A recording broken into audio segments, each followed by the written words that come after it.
Hey everybody, welcome to Movie Mavens. I'm Carson Green. And I'm Annie Janes, and you're listening to our Movie Maven's Diary. Dear Dear Diary. Diary. That's right. Annie, I feel like it's been a while since we've caught up, It has. and I'm just ever so curious of what you have been watching. Well, I have been watching things. I feel like for a while I wasn't watching things. There wasn't a lot out. And I'll say that new shit has hit the home cinema that has caught my attention. So, Okay. starting with a new documentary on Max titled Is it the chimp one? Chimp Crazy. Okay. So, this documentary is coming out at a weekly basis, week by week basis. So, currently, I have seen 2 episodes. And I don't know how many they plan on, but this documentary is about this woman, Tanya Haddix. She is like an exotic animal broker who was taking care of a bunch of chimps that were in this like chimp fucking facility that was actually owned by this other woman. Like this facility is owned by this other woman. And I think PETA like came in, they were like, we're gonna take your chimps, or somebody was gonna take them. And this lady, Tanya, was like, I'm gonna turn this place around, up, like increase the standard of living for these chimps. However, PETA is still like, no, this can't be done. So they want to take all of the chimps away. And they do, except one is missing. Oh. And like they think that she's lying. She claims to be telling the truth as to the whereabouts of the chimp. And so it's kind of getting into that. But this was a wild documentary for a number of reasons. So it's made by the Tiger King documentarian. I was going to say, it sounds very Tiger King. This person has a very specific special interest. Totally. Yes, right. And I think like in Tiger King, I think it's even mentioned in the documentary, like it showed him a world that he didn't know about, like it opened the world to, it felt like he was just scratching the surface with Tiger King, and it kind of did. Mm-hmm. And so this documentary is really interesting because he's getting a lot of people that I would just be curious to hear from. Specifically, like we have this stepdaughter of the OG chimp lady. The OG Tanya. Is that her name? And when I say chimp lady, who are you thinking of? The person that you were just talking about. Oh. But the OG chimp lady, the most famous chimp lady, most famous chimp incident is the woman that calls 911. Maybe we've all heard it. And Wait, yeah. it is like, my chimp is killing my friend. Oh my God, that's so horrible. And this chimp turns on her friend. So they get the stepdaughter of that person who has like very unique insight into these people. Because these people that love these wild fucking animals, they are telling themselves that it's okay because these chimps love them back. But they do not there's something that they fundamentally do not understand. Because they fundamentally don't get that keeping a wild animal, even one that loves you back, is morally wrong. It's bad. Right. And it's like, it's right in front of them because chimps at age 6, dude, at age 6, they are no longer, they're no longer little babies. They are a threat. And so at age 6, they have to be kept in cages. They can't like interact with you anymore. And that's what happened with the original chimp lady, the one that killed her friend, is like it just aged up. And the minute it turns 6, it's a dangerous fucking animal. And these people have some sort of crazy cognitive dissonance about owning them. So, and the woman is clearly like off her rocker in several ways. So she's a very fascinating, Tanya now, she's a very fascinating documentary subject. So they also got this. Okay, so this is also interesting about the documentary. The woman that originally was having this chimp facility like wouldn't agree to do the documentary with the Tiger King guy. So he hired a proxy director to go in and direct these things, like unbeknownst to the subjects. And that feels wrong. That feels ethically wrong, right? However, when I think about like Nathan Fielder, I'm like, he would do this.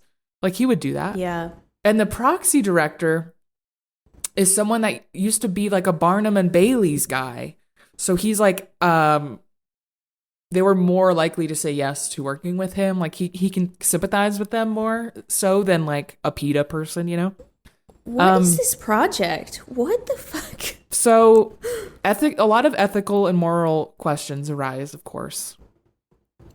How much do you think a chimp cost in the 80s even? In 1980, how much was a chimp? For like if I wanted to buy a chimp. What's your guess? Like you're buying a baby chimp from a breeder in like, the States? Yeah. 20 grand. $40,000. Wow. In the 80s, so I can't imagine now. What the fuck is wrong with these people? That's so weird. It's very, very weird. Like whenever you talk about like the chimp loving them or like they felt love for the chimp, it's like that's just a nature conditioning. Like they're just, you feed them and they're reciprocal. They reciprocate that. Yes. They're like, thank you. I appreciate the food. You're going to be the food soon. Yeah, we've done so many studies on chimps. Like, at this point, we know that chimp will choose, like, a stuffed animal to be its mother over a bad mother. So it, like, doesn't take much for a chimp to want to love you. Right.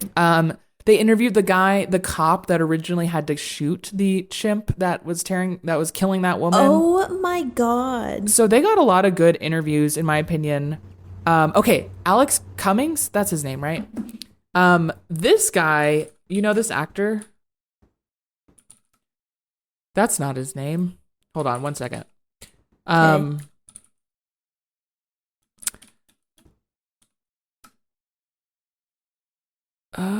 This is going to take me too long to find.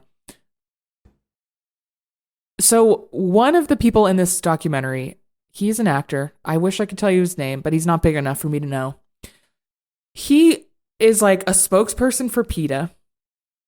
He's very involved. But at the same time, when he was younger, he was in a movie with one of the chimps that belongs to this sanctuary. Tonka, the one that eventually goes missing. And he is an interesting subject because he himself like even feels hypocritical in that he bonded with a chimp. Like he himself is convinced that he has this crazy special connection with one of the chimps.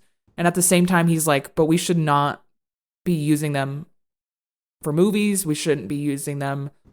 We shouldn't have them at all. And we don't. Right now, by the way, you cannot use a chimp in a movie anymore. It has to be CGI. I can't stop thinking about the chimp scene in Nope. Arguably the scariest scene. Yes. And they show the woman, like the original chimp woman that got fucked up. She lived. She wasn't, I guess, I don't know if I've been saying killed. I thought for sure she died. She lived, and there's a shot of her wearing a veil. Nope definitely got that from her. For sure. Yeah. But that woman wasn't a stranger to the chimp. That woman was with the chimp. It was like a friend of the lady that owned it. And he was around her his whole life. And so, yeah, he just snapped because he's a wild fucking animal. That's so scary. Did they play the 911 call? Yeah, they did. I've heard it before. It is so traumatic.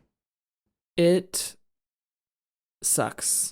It sucks. And it's like, guys, I don't know what is so hard to understand, but there's something off, like especially with Tanya, because she's like, the love you experience from a child is nowhere near the experience of a chimp. She's saying things like that. She also has no children herself. Ew, that's weird. It's very weird. And she's also like has a lot of work done to her face, and she like is getting work done to her face constantly in the documentary, and is saying things like, oh, just a little bit, because I don't want to have that fake look. And they show her, and you're like, you look like someone who put like a skin suit on top of your own face, you know? Ew. This is Okay. a very intriguing and well shot and well put together documentary. I'm hooked. I'm going to watch the whole thing, and I do recommend it. Okay, I have been hearing about it. I think I'm going to watch it. You should. I'm hooked. I'm interested.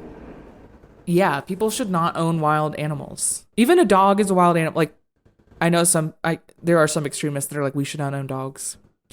But where are they going to be then? Where are they going to go? And cats who like domesticated themselves. It's funny. They would come right back. So yeah, Chimp Crazy, Max. I recommend it. It's just a wild watch. Wow. Okay. That's intense.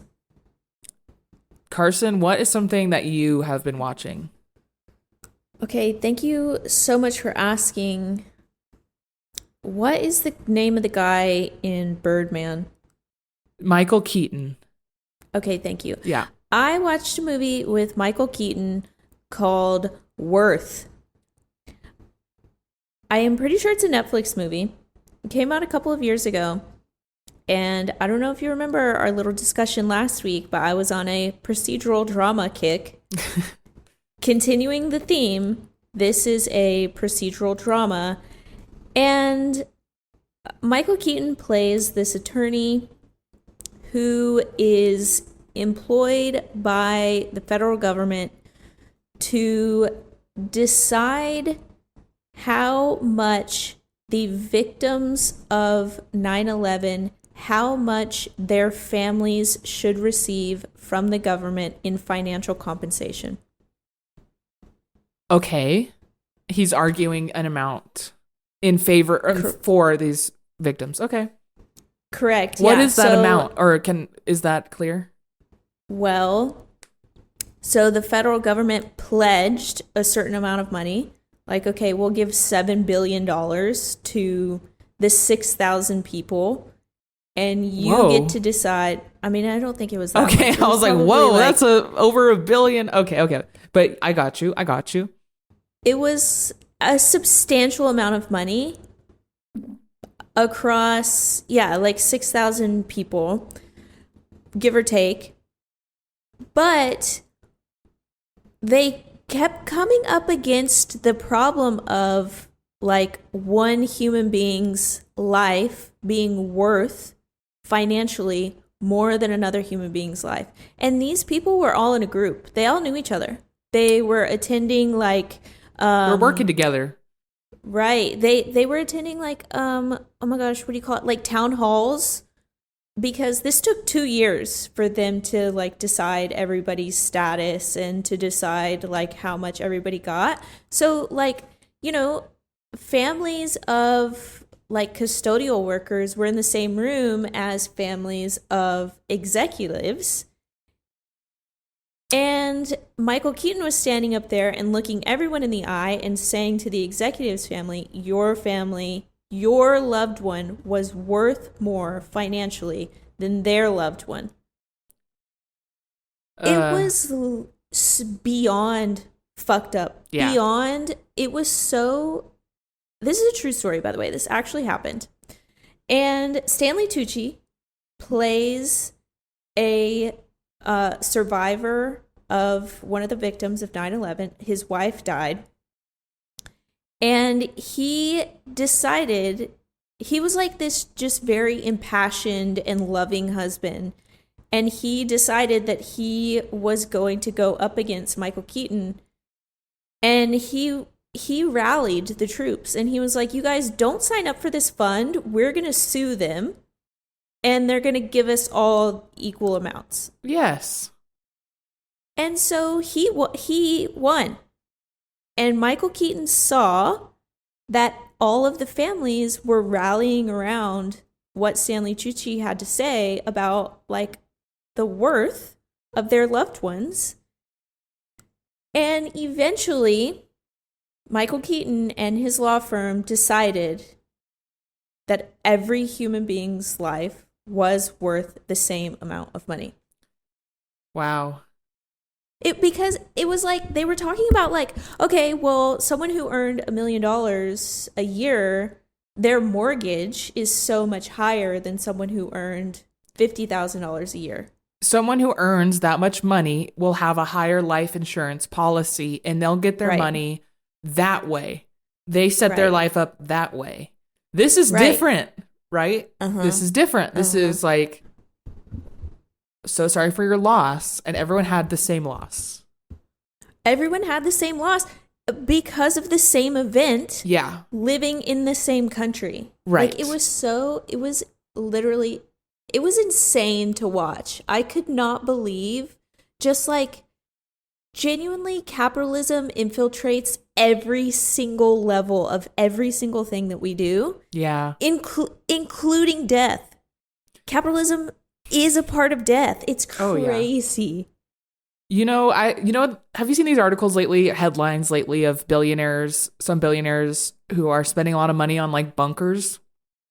Oh my God, yes. My first thought is like, fuck, they know something we don't know in terms of like global war. And then no, they're afraid of us. They're afraid of us.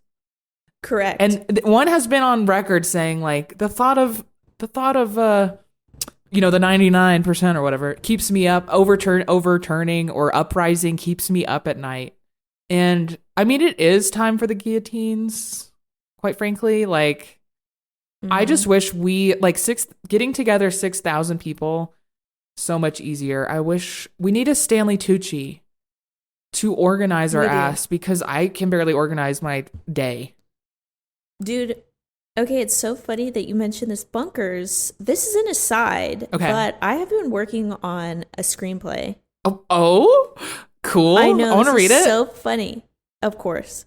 This is so funny, but it's basically the premise. Carsen is living in LA and working on a screenplay drop. It just happened. Mark your bingo calendars.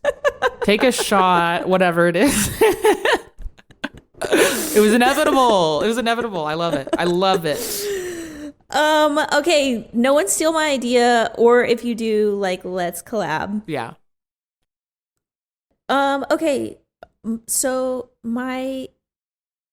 basically, yes. Okay, the big premise is that there is a fallout event, and a billionaire's family, it focuses on two families. One is a billionaire's family is going into a bunker, but in order to stay safe in the bunker, they have hired security.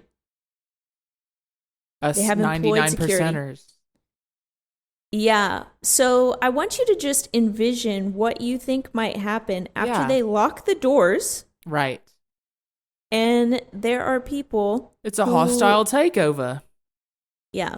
Hell yeah. Mm-hmm. Okay, cool. Well, why would you? Why? No. I'm. It's too big a topic. I'm so excited. I'm so excited. It's okay. Copyright 2024 movie mavens. You can't take that idea, Quentin. I know you're listening. Quentin. You cannot take that idea. Oh my God. Yeah. So anyway, that's Worth. And I had never heard of this. Interesting. It was a good movie. Cool plot. Was a good movie. Yeah, it was fine. Okay. It was fine. I'm just like, you're scratching an itch. You're scratching an itch. Yes, dude. I'm just so interested in all of these niche stories that are being told. Yeah. All right. Yeah. Well, hit us with the DMs. Any more stories like this? Yes, please. I'm hungry. Journalistic, courtroom procedurals, anything you got. Yes. Dying for it. Anyway, what else have you been watching? Okay, at a recommendation of a friend, I checked out this original Hulu show called Extraordinary. And this show is another take on superheroes. However, which to me is not a draw, but the premise is everyone on Earth has a power. You get it when you're like 18-ish, and the world that they're living in is like ours. And the main character is powerless, and she's like 25. She hasn't gotten them yet. And this is a British sitcom. So that's the tone. A sitcom, okay. Yeah. Or British comedy, I guess. Okay. That's the tone. That's the premise. And I don't know, it's an interesting alternate exploration, but it will use it for goofs. For example, the main character's mother, her power is that she can control technology.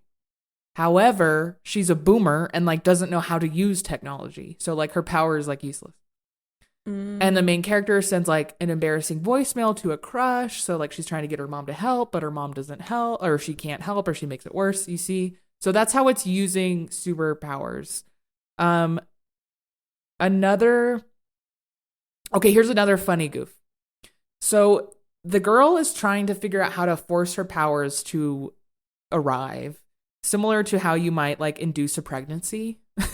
So she's like trying to get herself scared. That's like one way to do it, like get the adrenaline going.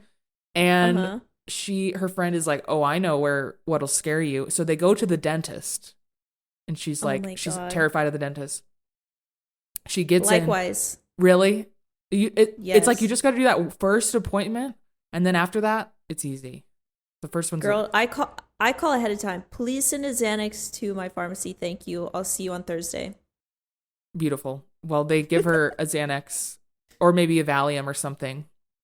And she's like, "Oh, I don't want to, like, I need to feel the fear." I think she ends up taking it. But so she gets there and she's walking down the hall to get into the room where you do it. And she's hearing this ominous music, thing like Jaws. And then she gets in the room and she's like, "Are you hearing that?" And you realize like she's been hearing the ominous music. It wasn't just like the audience. And the dentist is like, "Oh yes, that's my power. I like when people are near me, they like music will play that expresses their emotions." Interesting. So she scary music is playing. She's getting dental work done. The dentist like sticks her thumb in her mouth, and then like sexy music starts playing, and the girl's like, "Oh, I'm so sorry. I'm so sorry." So it's like using superpowers by for the sake of creating comedy, British comedy. All right. And it's stylish and funny in like a way that it is like Annie, like my sensibilities. And this is why my friend recommended it. Like every now and then something happens that feels like something I would do, the way it shoots something or the way like it'll introduce a character, things like that. So I've only seen 2 episodes, but they were really good. And I'm excited to keep watching. And I think I've only heard like one person talk about it. I'm curious if this is like popular, if other people have seen it or not. So yeah, that's Extraordinary on Hulu. Okay. Well, I'm glad you found a show. I found a show, and it's a funny one, and it's 30-minute episodes. Rare. Oh, that is rare. Okay, what else have you been watching? Yes, thank you for asking. Speaking of having a show, I have been rewatching Severance. Annie, believe me when I say that I think that season 1 of Severance might be the best season of television ever written. It is ever made. It is up there. It is fucking up there. It's so unbelievably good. It feels so simple, but it is so rich and complex, complicated. And just like the way that the characters are written is so like watching it on this watch, I'm paying so much more attention to the differences between the outie and the innie, particularly with Adam Scott's character. Which, by the way, may I speak freely? This is a safe space, yes? He looks like shit. He looks so bad. Like, I thought you were going to go somewhere else with that. Like, that you're really attracted to him or something. No, he looks so bad. Literally, every time I see him on screen, I'm like, oh my God. Adam, what happened? I think I love his on-screen presence because he's letting himself age, and he has a face that is like incredibly something. And the something that he is like a bird. But like just having like a lot of a type of feature. Think about like Ron Perlman. Think about how that man looks like a fucking cartoon character, and it's amazing. Yeah. It's like Adam Scott is that. It's just like in the bird category. Yes. So it's probably only going to get more with age in a way that will, I think, work for him because he just looks so unique. Okay, but also, yes, and the lighting in this movie is literally so horrendous.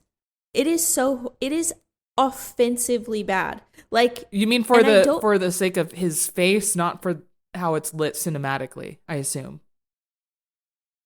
Yes, like how it's lit cinematically obviously works because it's like a terrifying hue, and it evokes like a very negative emotion in me. Like every time I see the severed floor, I'm like, oh my God, that place is a fucking nightmare. But it does no favors for our boy Adam Scott. It does literally no favors. Just every time I see his face under that lighting, I'm like, oh my God. It's so, but I digress. The character is so well written, and he plays his innie and his outie just like so magnificently. Dear listener, if you haven't watched Severance, I highly, highly, highly recommend it. Hey, that's okay. We don't have to bark like that. I highly, highly, highly recommend watching Severance. It's very surprising. Literally just an incredibly surprising. You have no idea what's coming next. You hardly have any idea what's going on. And there's a huge twist, which is so sick and cool and fun, and I can't wait for season 2. And if you've already seen it and you loved it, you should watch it again. I can see why it benefits a repeat viewing. I second everything Carson said. Hard recommend. Yes, the hardest. Anyway, what else from you? I started the new show on Netflix called Kaos. Spelt Kaos. I hate that. Because this is about Greek mythology. Oh. Jeff Goldblum is Zeus. And the premise is, what if the Greek gods were still around in our modern age and Greek mythology was practiced in a modern way? Or in a not modern way, where there's still like human sacrifices and shit. Okay, how is this different from American Gods? Never seen it. And so I don't know. Okay. I don't think I'm going to keep watching this because here's the thing. Yeah. You understand that when you grow up in in the Alabama public school system, you are not taught Greek mythology because that's not Jesus. And when I moved to New Mexico and continued my education, Greek myth, it's like I think I missed it. Like I missed the year everyone learned it. And so I have like everyone I know has an amazing understanding of Greek myth. They know everybody. They know every story. And I don't. And this show feels like I'm supposed to know all of that shit already. And to me, it's just meaningless. Like, it doesn't work. It's not really working if you don't know Greek myth already. In my opinion, I don't know. There's still like, it's still neat, but I just feel like I'm missing out on a huge portion. And it sounds like if I may, it sounds like a show for boys. I don't know if I got boy fully boy vibes from it yet. I only watched one episode. Is Greek myth for boys? Okay, do you not remember that, like, I know this is different, but do you not remember that huge thing of asking your boyfriend or your brother or your dad or whatever, how often do you think of the Roman Empire? Yes. Different thing, And but yes. different thing, but it's like there are just certain things in history that just boys just think about and know. And I feel like Greek mythology is just one of them. It could be. I know a lot of girls that are into it, and there's some bad lady gods out there, but bad in a good way. But I'm not sold. Listeners, write in to convince me otherwise if you disagree. But Jeff Goldblum was fun to see as always. He's like Zeus, but he's wearing like Gucci. It's very silly. There was too many needle drops. I don't necessarily recommend it. Yeah. Okay. Well, I watched. Okay. This is at your recommendation, actually. Yes. Because I wasn't going to see this movie. It wasn't even a recommendation. It was like, I guess it was, but I really wanted you. It was like, please go do this. Yeah. And as an A-list, A-stubs, A-star member, whatever the hell it is, you got nothing to lose but time. True enough. So I went to go see Alien Romulus. This was not even like remotely on my radar. I think I'm just at a point in my life, in my watch history, where this movie doesn't really appeal to me because I've seen it. I've just seen this movie so many times. It's just done. Like this trope, the just the structure of it, the jump scares. I've just seen it. Like I'm looking for something new, something fresh, something fun. That being said, I had a good time with this movie. Yeah, okay, so I also saw this. We both saw it. Otherwise, I wouldn't have recommended it. What did you think? I really, really liked it. I thought that this was a really, really good horror movie directed by Fede Alvarez, who did Don't Breathe, which we liked. And so he's a horror director, indie horror director, here to do an Alien. And as an Alien movie, I also liked it. Yeah. Not everything 100% worked for me, but I also don't care. Like, I love Alien. That it's like one of my favorite horror movies ever. It's in my top 5. We have a post about it. And Aliens is awesome, although I need to rewatch it. I'm not super connected to the Alien franchise. Like, I've seen all of them, but I don't care. Like, so when Ian Holmes shows up as the AI robot, that really like could bother people. Or when Andy says like, "Don't touch her, you bitch," that really bothered a lot of Alien fans. I don't really have a lot of skin in this game. So to me, it like that didn't take it down a notch or whatever. So I really, really enjoyed it. It looked so fucking good. The first 10 minutes, I was like, are you kidding me? It did look very good. The first shot of space being silent for a really long time, I was like, this is special. Yeah.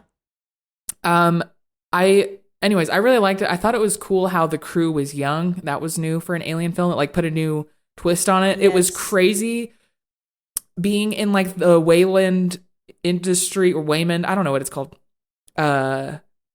Being on the ground of like the cities and in the industrial areas they were working.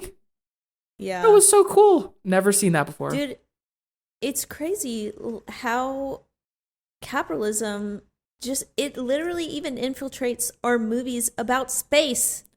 About space, the exploitation of labor. Oh, yeah. And the exploitation of just like impoverished people. Yeah. Oh, yeah.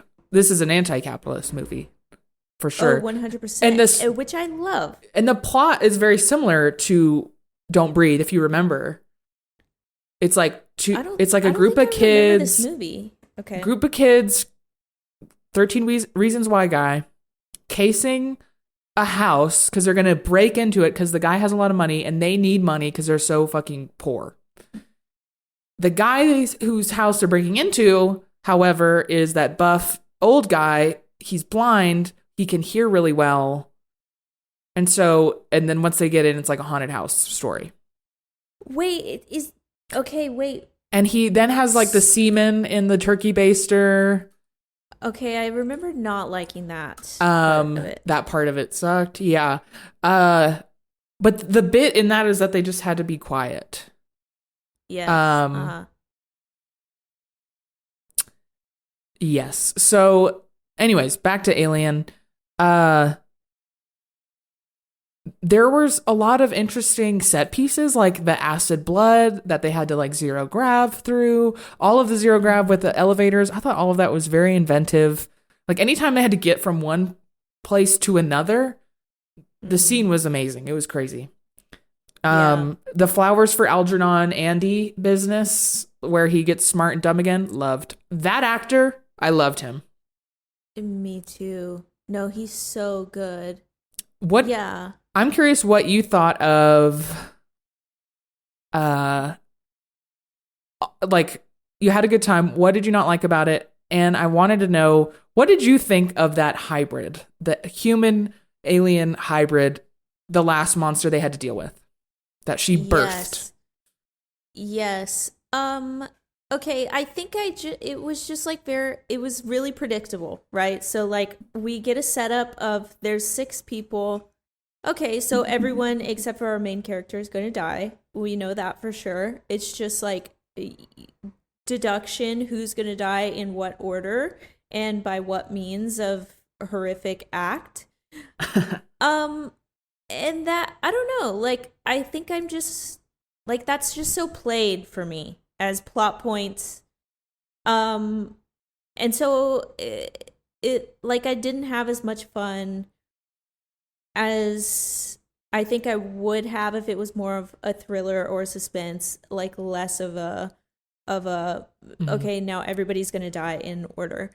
But I did really like the set. I really liked the ship. It was super creepy. I liked the number of aliens that we got. I feel like in the past, like we've only gotten 1 or 2 and we're like kind of hiding from them the whole time, doing a little peekaboo situation. There was dozens of these motherfuckers. They were everywhere. Hey, we don't. Yeah, all the face huggers that come running, like that was, and the first face hugger that gets the girl, that was all done in like a oneer. I thought that was really well done. And effective. Yeah. No, I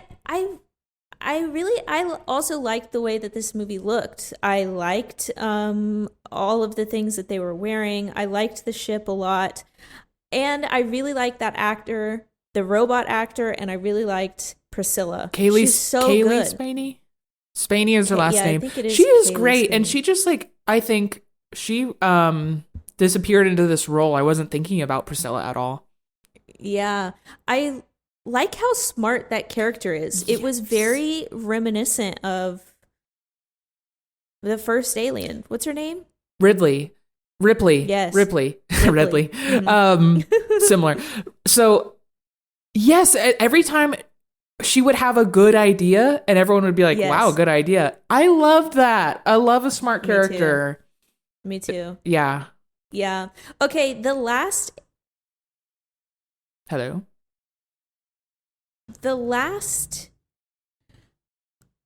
Alien.